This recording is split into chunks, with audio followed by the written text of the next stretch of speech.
Le royaume des cieux. 1er janvier.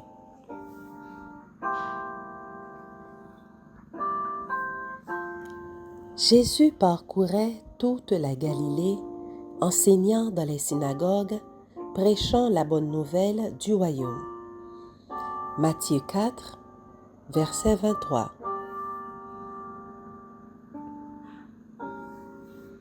Puis, ayant ouvert la bouche, il les enseigna et dit : Heureux les pauvres en esprit, car le royaume des cieux est à eux. Matthieu 5, versets 2 et 3. Ces paroles retentissent aux oreilles de la foule, étonnée comme une doctrine étrange et nouvelle.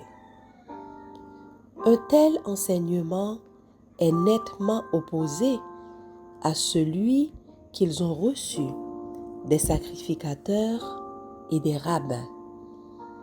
Il ne renferme rien qui flatte leur orgueil, rien qui alimente leur ambition. Et pourtant, il rayonne de ce nouveau maître une puissance qui les subjugue. De sa présence émane comme le parfum d'une fleur la douceur de l'amour divin.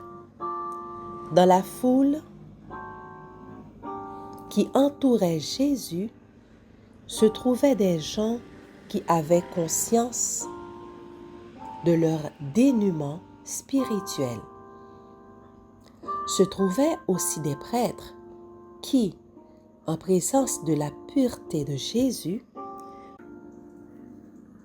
se découvrant malheureux, misérables, pauvres, aveugles et nus, soupiraient après la grâce de Dieu, source de salut pour tous les hommes.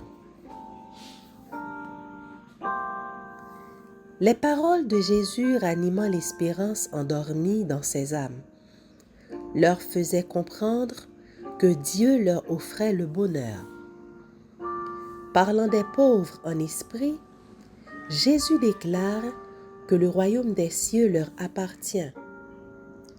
Ce règne n'est pas temporel et terrestre comme ses auditeurs l'espéraient. Le Fils de l'homme voulait leur faire comprendre en quoi consiste ce royaume spirituel de l'amour, de la grâce, de la justice, dont il était le symbole vivant, royaume destiné aux pauvres en esprit, aux débonnaires, aux persécutés qui en sont les sujets auxquels il appartient.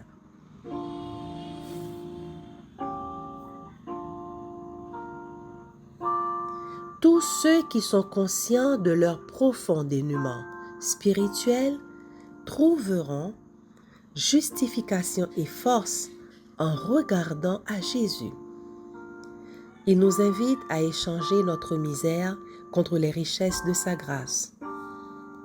Nous ne méritons pas l'amour de Dieu, mais Jésus-Christ, notre avocat, se charge de sauver parfaitement tous ceux qui viennent à lui.